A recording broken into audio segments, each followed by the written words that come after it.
Hi, everyone, and welcome to one more episode of One Take. Because, as you know, life has no rehearsal. Today, I am absolutely thrilled, and I know I say this a lot. Today, it is a very special day. Today, I'm introducing Nigel Allen. So, Nigel has lives. You have the Nigel Allen life, which was the trustworthy salesperson from Fortune magazine for regional Latin America. And then you had the dark side, the famous Admonster. The Admonster was a person that we didn't know who at the beginning would send really funny stuff all the time. And we just didn't know. And then one day it dawns, it is Nigel Allen. And that is his dark side. The dark side of Nigel is to try to make everybody just smile and happy and all of that. Anna Bertolucci, Anna Bertolucci, or one other. And that's coming out in the podcast because this is one take. Uh, it is great. Nigel has had a very varied life. We'll hear all about it, but essentially, so everybody knows, he's one of the nicest people you've ever run across in every which way. So, Nigel, we talked a little bit about it. You've been through a huge amount of changes, like we have all, and you've had many moments that any normal person would call decisive. Like any normal person, one of your decisive moments, like a whole lifetime. So tell me, tell me a bit more about the decisive moment, the one we're talking about that you don't know until it's over in your professional life. That's a great question, and I'm glad you've made me think about it a little bit, Marcelo. Uh, I think the answer to that question for me started when my father became ill and died of lung cancer. This was back in the late 90s. He had a long illness. It was a painful illness to watch. Unfortunately, his cancer metastasized into his back, and so pain was a big part of the final months of his life. And it was a difficult thing for me as his oldest son to witness from far away and up close.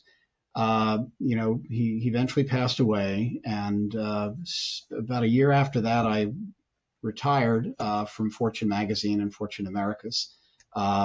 That was the year that I retired. Fortune magazine made $100 million in profits. I think that if you were to take a look at what Time Incorporated made as a conglomerate before it got sold to Meredith, they didn't even gross $100 million. That's how fast the industry that we were both in, the publishing industry, has changed.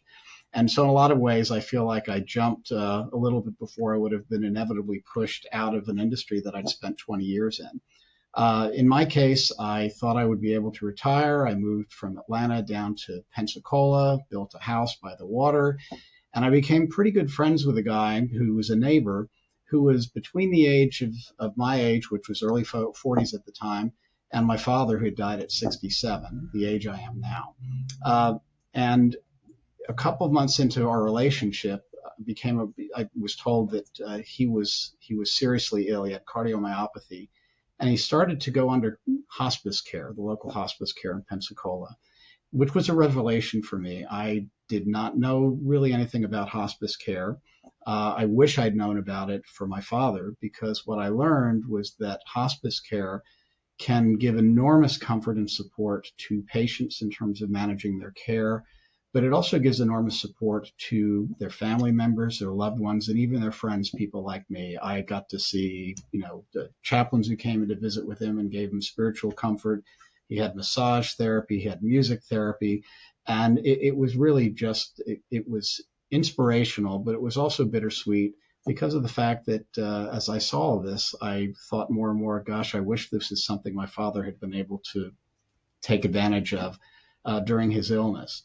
Fast forward, another 12 months, and my financial retirement, was crumbling because of poor financial choices in the stock market, and I had to go back to work.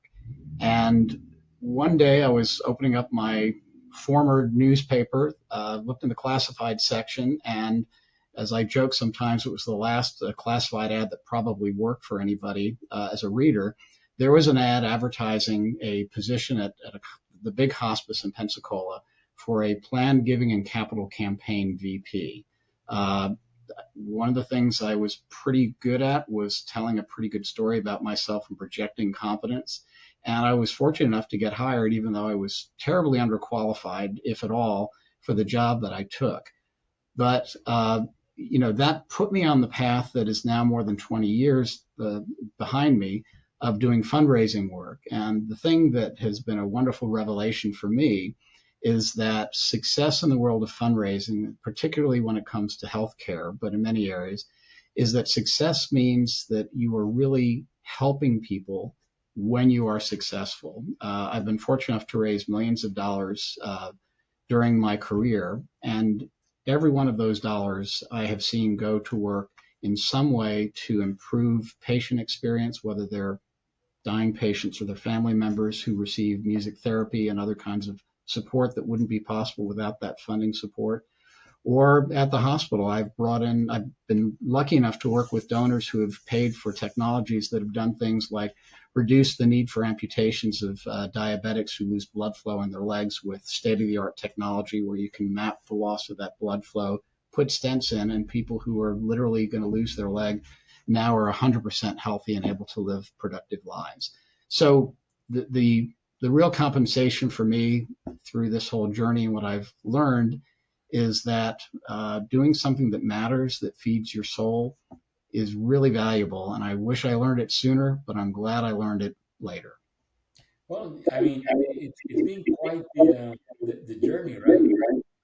Yeah. You went from selling advertising, a capitalist tool, even though that was Forbes, essentially. Forbes used to advertise, and were the capitalist tool, but Fortune was there, and now basically you're helping society a lot. It's been super interesting. Now, of course, when you look at it, I don't know, from the point of view of one of those moments, like how how do you progress on it? Because it is really hard. Like I do volunteer work for the Miami Rescue Mission. I know Yes. how hard it is for those people. You've now been at it for many years, probably what, 10, 12 years.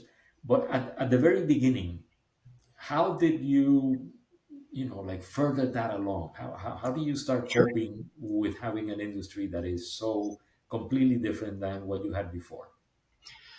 That's a great question, and it was really a difficult task. I found in many ways that during the early part of my fundraising career, I lived in a constant state of fear because I was going to be found out, and I could have at any point in time. There were a couple of things, though, that kept me grounded and I think helped me be successful and make progress as a fundraising professional. Simple things in fundraising really matter. And there are a couple of sayings that have always grounded me that some experts in the field repeat a lot. One is that you're not giving to an organization, you're giving through an organization. And when people make gifts to an organization, those gifts are intended to be used to meet the mission of that organization. And in healthcare, that's a very clear line. And that's one thing.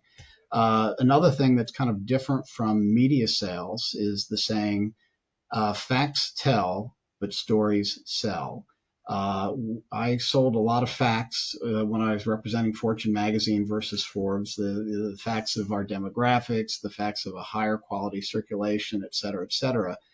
But the story about one person and how even a small gift can change their lives for the better is something that's very relatable, and it is something that's very, very powerful. And when people make gifts, in many cases, think about World Vision, some of those kinds of Christian relief organizations. They don't talk about the fact that they're helping 5,000 people within a given area. They're talking about how they are helping Yusmara go and have school supplies in her kindergarten class and have food to eat when she comes home that wouldn't be available but for the $20 a month that is being contributed. That is the way that fundraising, I think the proposition of fundraising can work very, very powerfully. So that's one. And another one that is, I think, particularly relevant in healthcare for me is the saying that I say more than any other right now, and that is, if there isn't a problem to solve, donors have nothing to do. you know, donors love problems, especially when they feel that their gift is part of the solution. And so, you know, framing that, understanding what the needs are of the organizations I work for, and in the case of the hospital, there are as much money as we may be bringing in, there are always capital needs, technology needs, and care needs that I and my colleagues have the opportunity to talk to donors about and make them the heroes of the story. And that's one of the other taglines that I believe in. The donor is always the hero of the story. It's not about me.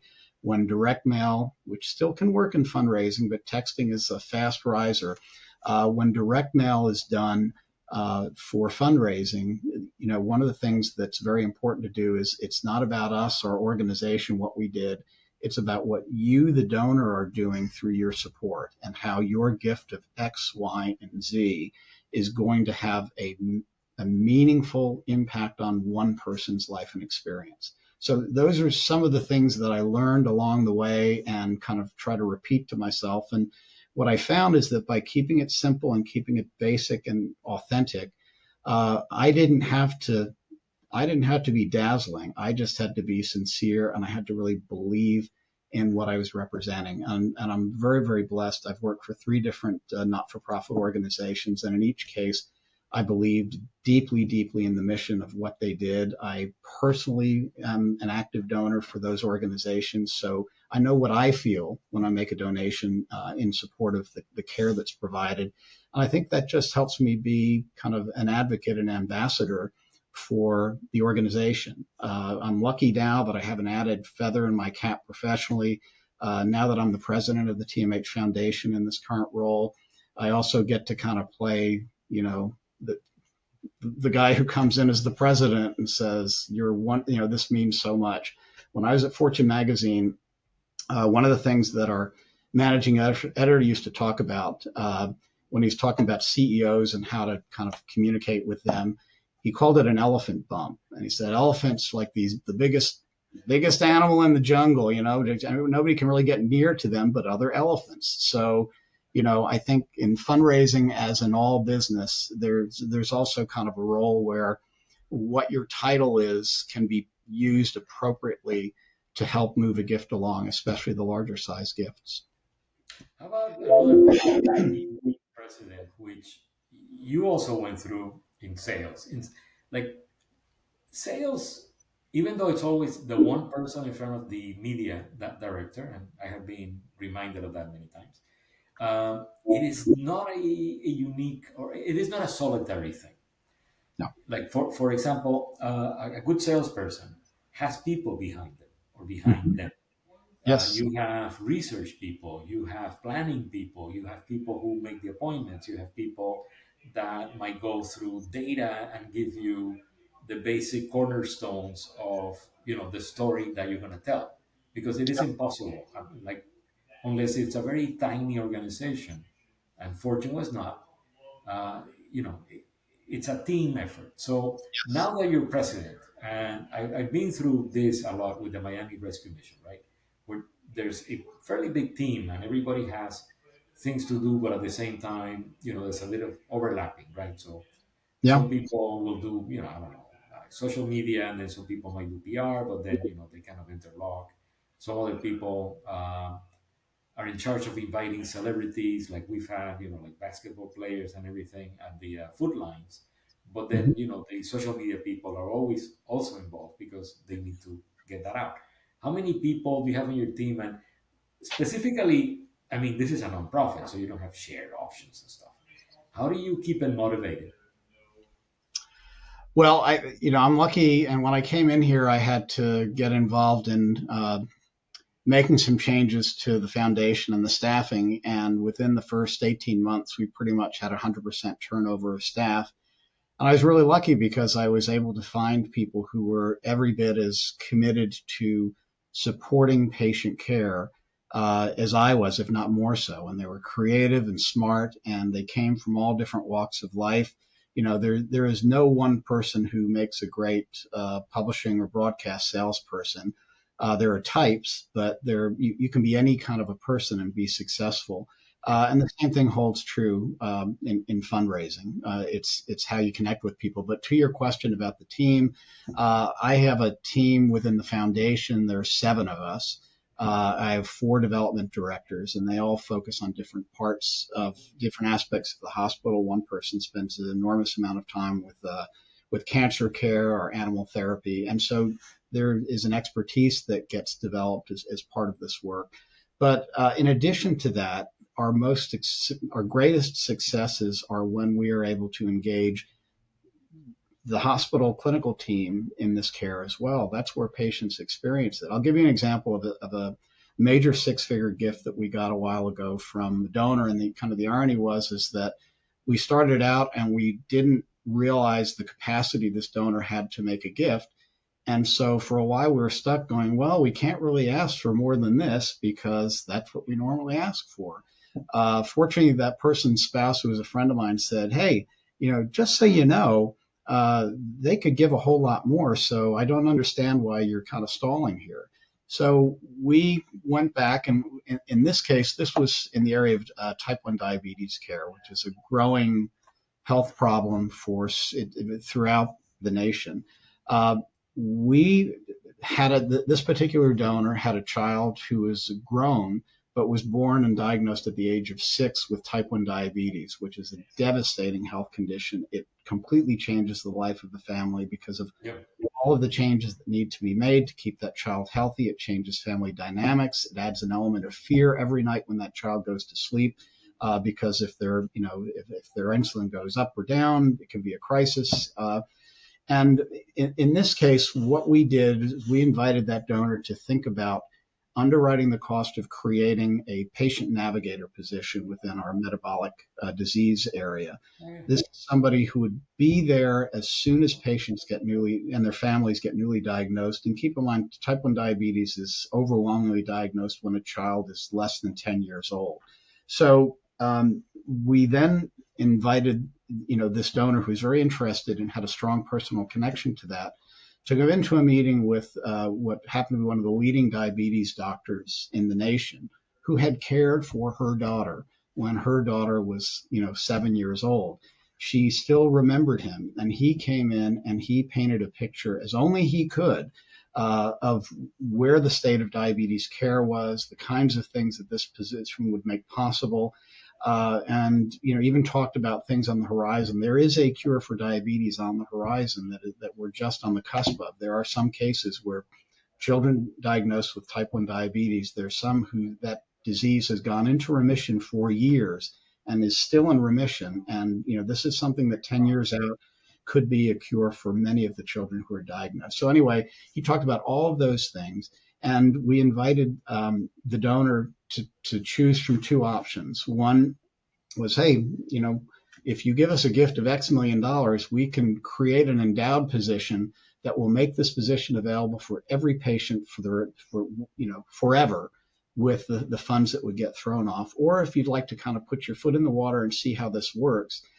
if you can pay for this position for 3 years, we will create this position. And she chose the first option, which was still a great thing. We've got this wonderful person now who's having a huge impact.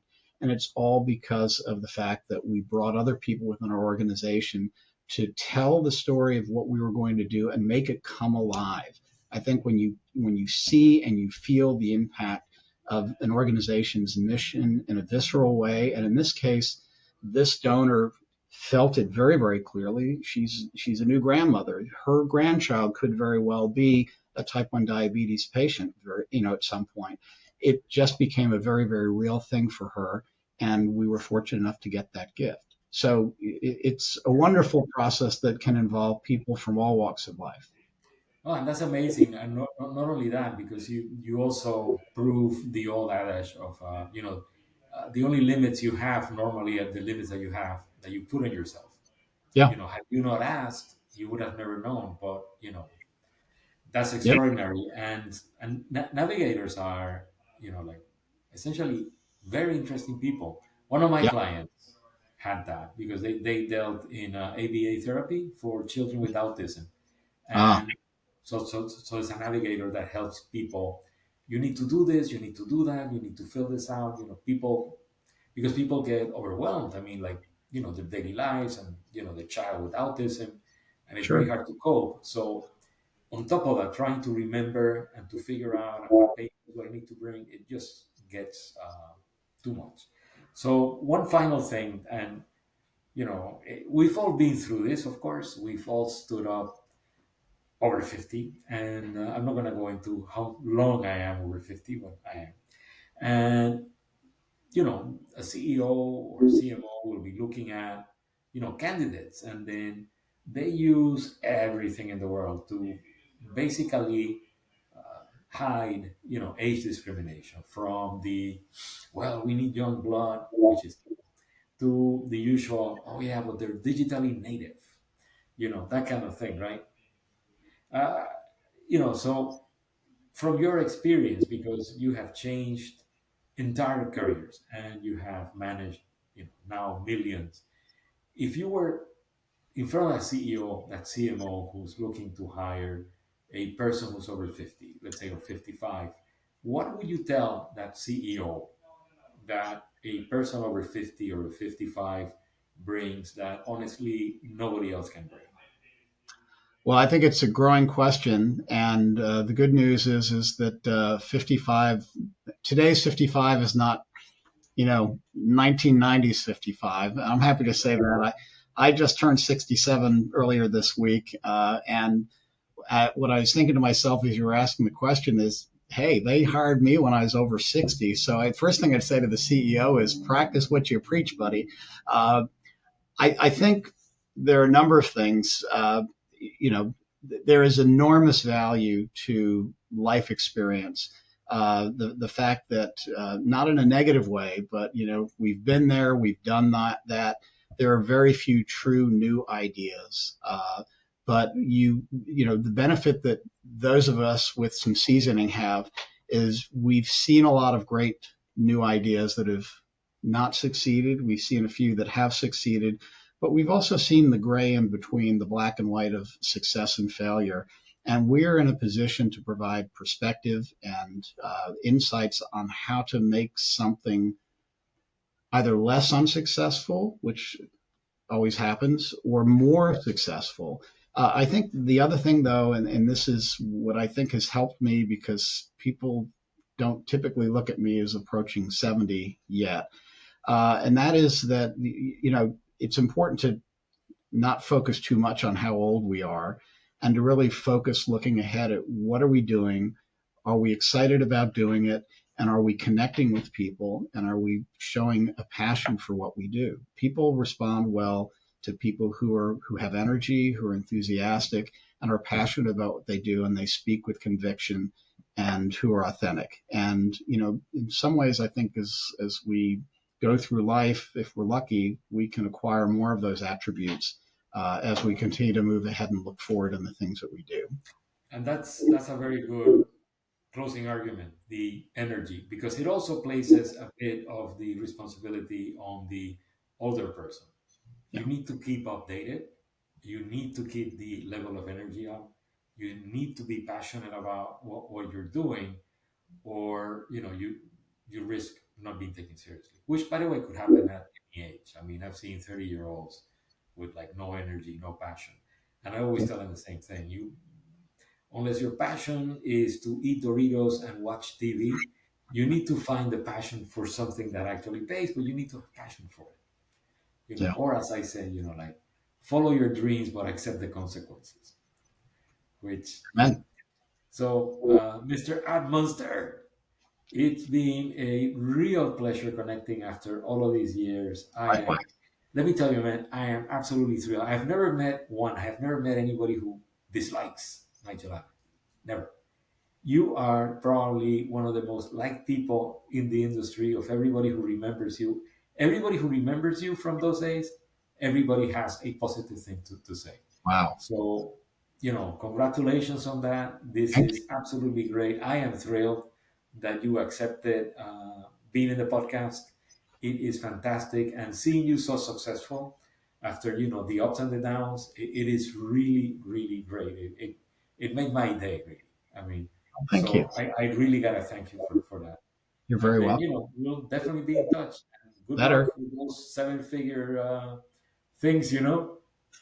Get more. Yeah. See you around, man. Yeah. Thanks. Bye Thanks. bye.